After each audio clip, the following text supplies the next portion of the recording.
Welcome to episode 2 of Talk Nothing podcast. On this episode, watch as Red speaks about mental health within the military. He takes a deep dive into why PTSD, anxiety, and depression is so prevalent within the ranks. Please subscribe so you never miss an episode. Enjoy the content and let's talk nothing. Always keep it solid with the niggas that was next to you. Know the love different when they really want the best for you. Stand on your word, they gon' always have respect for you. Lead by example, that's the way to get the message through. Resume impeccable. Resume impeccable. Resume impeccable. I sit in politics with Brody them. I know I touched them all when I dropped Brody them. Just know I meant it for my whole heart. Stay consistent even though I had a cold start. Certain things didn't stick but my word did. And school didn't pay a shit but the curb did. And my niggas so I care about. To episode 2 of Talk Nothing with Red. Before we get started, I just gotta say, you have to let me know what you think about the intro. You have to let me know. So please let me know in the comments what you think about the intro. I think it was pretty legit. But like I said, on episode 1, if you haven't seen it, go to my YouTube channel. All the descriptions are in the links. Man, I just said that backwards, bro. All the links are in the description. My fault. But yeah, check it out. You'll see a big difference. And now, like I said, it's going to get bigger. It's going to get better. So, but I really want to talk about, I put up a post about what should I do my next episode on, and mental health, which I think is really, really big in the military. And as you can see, I was in the military 15 years, but I got medically retired for my back, mental health reasons also. So I'm just gonna dive right into it. So I joined the military, right in high school? Yeah. Yep. I went to MEPS May the 2nd, 2006. That's when I signed the paper to join.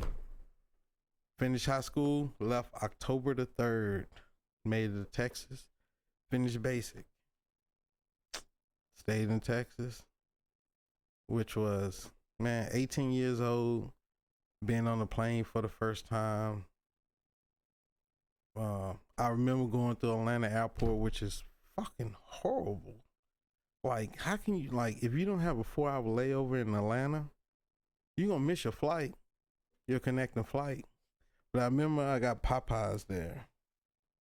That was my first time ever having Popeyes. And that biscuit was dry as hell. It was not Bojangles at all. But yeah, made it to Texas. And I'm just going to give you one little quick story when I first made it to Texas, right? So this 2006, right? About 5 years since the September 11th attacks. And so they was hard on us. Well, much harder than they are now.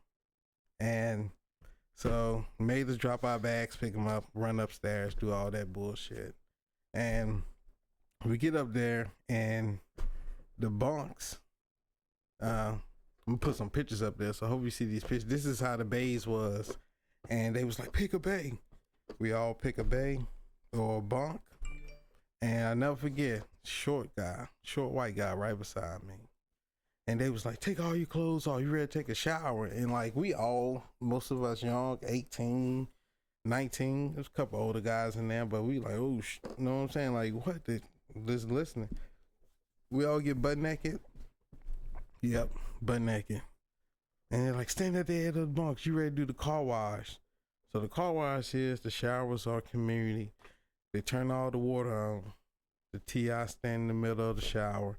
And you walk around like a car wash and they squirt the soap on you. Yes, that really happened. That really happened. My daughter got me these glasses, by the way. That's why I wear them. Dollar Tree. $1.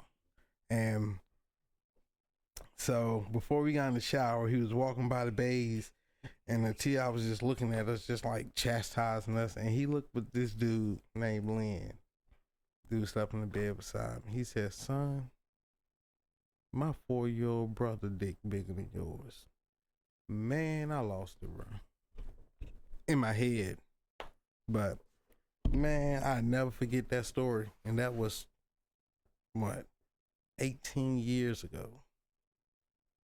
And another thing is, boy, if you ain't never seen a black man dry shave, look just like a Star Crunch. Boy, we all was bleeding in there. And we all had to go to medical the next day to get shaving waivers.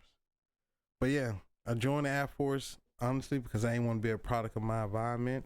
That was just me. And I'm not saying I'm better than nobody, but I just kind of wanted better. Plus, I knew if I stayed home, I was going to go to jail or, yeah, you know the other part. But I see a lot of people back home, and they proved a lot of people wrong. And I applaud y'all. Back home, 434, Danville, Virginia. So we don't have to be that generational trauma. But yeah, I joined, finished basic. Training was in Texas, finished that. I actually got top performer of my tech school, like top of the class, believe it or not. And if you don't believe me, I'm gonna show you a certificate. And finished that, I got orders to England, Mildenhall, UK. Went over there for 4 years, 4.5 years. Deployed once from there. I'm gonna tell you this right now. A part of, let's picture this. You 19 years old. I'm just speaking on my age. And before you deploy, you have to go do your will. Imagine you 19 saying that, if you die, this is who get everything. Or if you can't take care of yourself, this is who take care of you. You don't think that plays a factor, but it does. And I know some people out there were like, well, you knew what you was getting into. And you work at McDonald's. And you knew what you was getting into. So, I knew what I was getting into. I'm not. Okay. So that's what I gotta say about that. But I still love you. But yeah. Deployed. Came back. Retrained. Not retrained. When got orders. Well, I stayed there. We got orders to Nebraska. Worked around nuclear components. So I was PRP, which means, put it like this. If you dying, you got to call the doctor and ask him, can you take some medicine to keep you alive? Make sense? I know it don't make no fucking sense.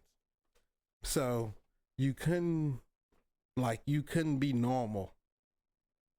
You couldn't. If that makes me sense. So if you was sick, you had to call your doctor before you go see a doctor. And that was, PRP was wild. I don't wish that on nobody. And then I went to Red Horse here at Herbert Field. Probably the best assignment I had. Good deployments, good friends. That's my backup doing that though. And then became a personnelist. Out of all them jobs, I would say a personnelist was worse. Cause they real Air Force. So that's pretty much where I deployed Red Horse 4 times. Forgot about that. If you can see back there, show you a close-up picture. So all my ribbon racks and everything. So been everywhere. England, Ireland. Never went to Africa because it wasn't tax-free. Sometimes you just gotta be smart.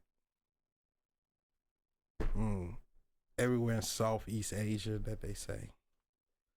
And so that's about my career. So the reason why I got out after 15 years is because I had 4 back surgeries and I couldn't in my anxiety and depression, and I wasn't fit for service anymore.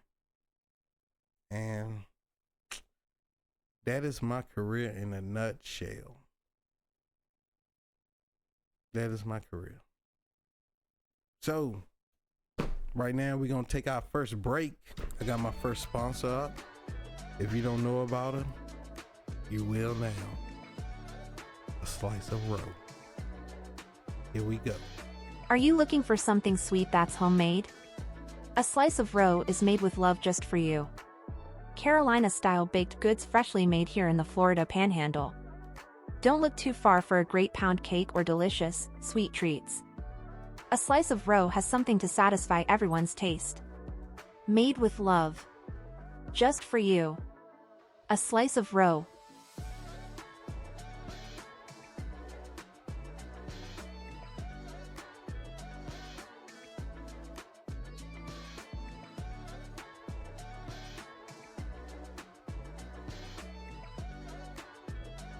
Welcome back to Talk Nothing with Red.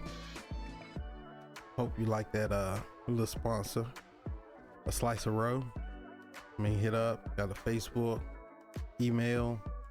I promise you won't be disappointed.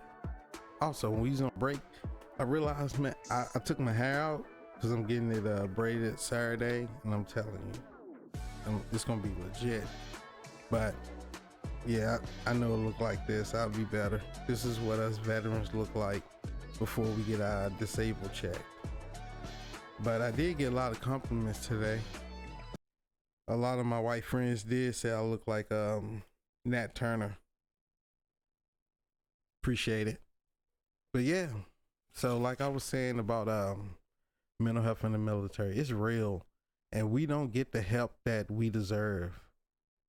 Even in the military, and now that I'm a veteran out, like the VA, we'll get into that too. But what I'm gonna speak on is my time in the military, how I felt, what I seen.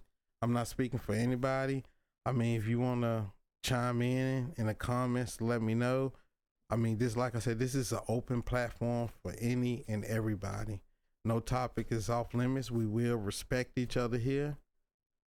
No disrespect, no name callings, no nothing like that. We're all family here. And so, like I said, this is just what I went through. So it took me a while to actually finally get help in the military, because when I joined and then I'm speaking 2006 until I'm gonna say the Don't Ask, Don't Tell repealed, and a couple years after that. This is the time frame I'm speaking between. Like, if you went and got help or you got seen, you was considered weak. You was no one. You know what I'm saying? Like, you couldn't work or you was skating, is so they call it. Now, there was some people who did, but a lot of us suffered, and now we suffering now. And you just couldn't go to mental health. That was not even thought about at all. The first 10 years of my career, mental health was not even thought about. You deal with everything how you dealt with it. A lot of people did drugs. Man, I'm being honest. I done seen people smoke weed. I done seen people sniff cocaine. Like I tell people, the military is just its own world with a fence around it. It really is. But that's how people cope, because you have nobody to go to in the military, because most people chastise you or treat you like nothing. And then, like I said, and I'm gonna be completely honest, it is 100 times harder for an African American, and it's 1,000 times harder for black men in the military. And I know people gonna disagree with me, but you can't, because I'm a black man and I went through it, and I'm still struggling through it every day. Every day. You can ask my wife. It's a couple of days where I don't even say nothing because I don't even know how I feel. And I call it legal racism. That's exactly what I called it, because all the other races, I'm telling you, they get put above the African Americans. And that causes mental health and trauma also. But then they don't say that because, oh, you just speaking about race. No, it's not all of, I'm speaking from my perspective, and I'm speaking from what I know and from what I've been through. From promotion statements to all that.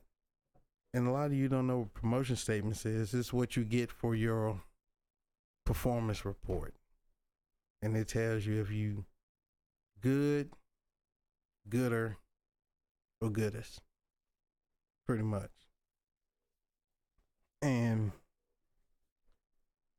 so that's why we didn't seek help, because you got treated like crap if you did. So if you couldn't work and somebody had to come in and work in your place, then you was nobody. Or if your kid got sick, you didn't say nothing because you had to stay home, or he just staying home because he got a kid, especially the single people. And yes, some people do use to their advantage, which is not right. But don't lump everybody in the same category. And so we never seeked help, because what man want to be seen as weak, or you can't work, or you can't do any of that? Like, seriously, what? Who won't, and then you trying to make a name for yourself. You don't know nobody, because everybody from all different parts of life. And I'm gonna be honest, coming up back then, man, them white people were so damn racist. And I'm just being honest, being totally honest. Man, my first flight chief was so fucking racist. He used to put me, I was in England, in a guard shack all the way in the back. Straight up. I don't know why. Because I looked at hood. I looked at hood. My TI told me when I was in basic that he was gonna cut my head off and spit down my throat, because I asked my homeboy Kevin Sims, have you talked to your peoples? God damn it, Grassley, you're not in the hood anymore. You're not in the hood anymore. You're not in the hood anymore. I'm like, bro, that's the only time I cried. I went in the bathroom and cried because I was going to hurt that man. Yeah, Texar Vining. I'm out the military now, you bitch. Got me, man, bro, that got me heated, bro. Got me sweating. Oh, what happened to my screen? There you go. Got me sweating. My screen went down. Man, he was tripping, bro. Whew. See? Trauma. Did you just see that flashback I just had and what just happened? Did you? But yeah, that's but it really is. And like I said, I'm speaking as a black man. It was hard to keep quiet because you had no choice. And it's the military, it's a rank structure. And so you just follow rules and shut up. Shut up in color is what they say. Or hurry up and wait, which I did a lot of. And we never seeked out any help because we didn't want to feel like that person. And now when we did seek out help, the doctors don't give a shit about us. Why? I'm going to tell you, because they're in the military like us. So if I say that, oh, I'm having these problems and, I just can't do it anymore, like as in not harm yourself, but, like I'm seeking help, like I'm going through a lot, me and my wife arguing, I'm having financial problems. I can't do this. I can't do that. That doctor they look at you and they be like, Well, I'm in the military too. I go through the same thing. You shouldn't be feeling like that because I don't feel like that. And that's how they treat us. So why go get help when help don't want to help you? You know how many times that happened to me? That that can't be. That's not possible. Oh no. Sorry, Grassy. Oh, you look good. When did you get on your last PT test? Motherfucker, I haven't took a PT test in 4 years. Excuse my language, but this is real. And I'm military, so I cuss. Your kids shouldn't be up watching this anyway. But, I mean, that's exactly what it is. They didn't care, or they didn't put in the effort. Or guess what? When you do get a doctor, within 2 years, because most of them are officers, they go to another base. Wow, then you get another doctor. And guess what? That doctor is totally different from your last doctor. And then, hold on. So your doctor, your previous doctor said here that you say that you're depressed? Well, you don't look depressed. What you get on your last PT test? I mean, how can you progress into something better that you want for your life? I don't even think that makes sense, but you know what I mean. If they keep switching motherfuckers out like draws, I mean, come on. And I know that I'm making little jokes and all that about this, but I know it's real. But this is how I coped with it. I had, if anybody know me, I was gonna tell you how I feel. I was gonna joke. Man, listen, I'm a firm believer. It ain't racist if it's true. And I know people gonna get mad at that, but why we can't laugh and have fun? You know what I'm saying? That's why the world's damn near going crazy now, because you can't say anything anymore. But it's okay for people to pick on themselves. And then they blame mental health. Like, I don't get it when there's really people out here suffering, especially us veterans. And we have no help at all. None. No help. And I'm sweating because this is so serious to me. And I didn't take it serious until I had my breakdown. And now I want to try to help everybody I can, because I'm telling you right now, 1, 2, 3, 4, 7 people I know, and at least 4 of them personally. I know 2 for a fact that I went to deploy with, train with, everything, who became a 22. And that, you know, like, and then us veterans, you know, we think like, man, it's my fault because I should have seen that in that person. More trauma. And we blame ourselves because we know that feeling. And I'm gonna say, if there's any veteran or any military person in here, if it's 10 in here, at least 8 of y'all have felt that feeling also. And it's not a good feeling.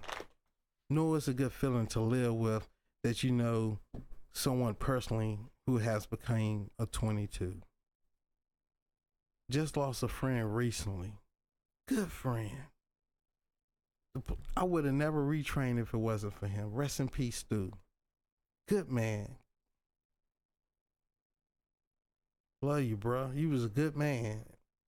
And we lost him because I know there wasn't no help for him where he was at. Or if he did seek out help. He came up in the same time I came up. So, I mean, and then they train you to suppress your feelings, right? I'll give you a prime example. So deployed, and when somebody passed away, they brought all of us into the auditorium. We was all working. They was like, such and such died. Here go the chaplain. Here go the first shirt. Need somebody to talk to. Here they go. And then go back to work. Which is okay. You deployed. I understand that. That's your job.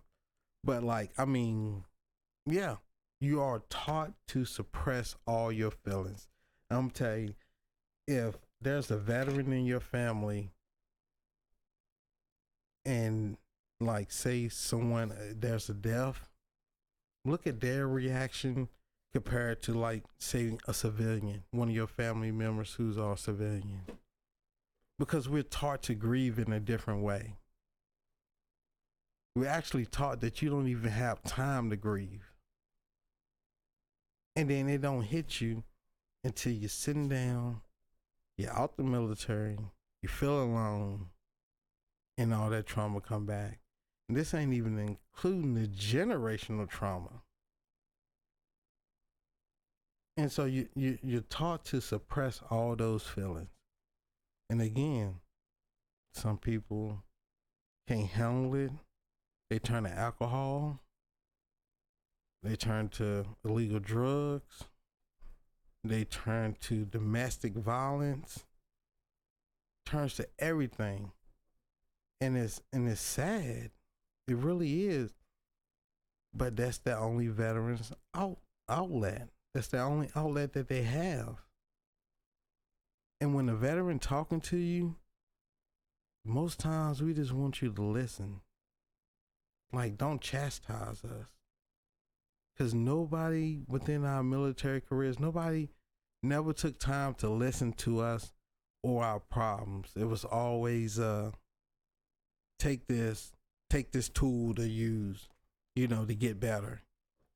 Rather than just sitting back and just, just letting us let it out. Because most of the shit that we go through and deal with is internal for us. But we just need an outlet. And so again, if you have someone who's drinking a lot, that's maybe their outlet. You have someone who's fishing a lot, that's their outlet. And I talk to my wife, but she's also in the mental health field, so you can even ask her. At first, it was kind of hard because I didn't know if she was talking to me as my wife or treat me as a client. I just didn't know, like, if she was listening to me as a husband or as a client. But you know what? Been my wife 17 years, the best thing happened to me. So if there's anybody who's going out there through something, man, just think about that one person that who loves you for you. This is what I always used to tell my troops. There's one person that you could call that will always pick up the phone. I'm not saying this automatically, but there's always one person out there that loves you for you. At least one person. Think about that person. We are losing too many people to mental health. And I just wanted to stop, because you don't know how I feel until it affects you. And so that is my take on my time in the military and mental health. Hopefully I ain't go too all over the place for you all. Again, thank you for tuning in.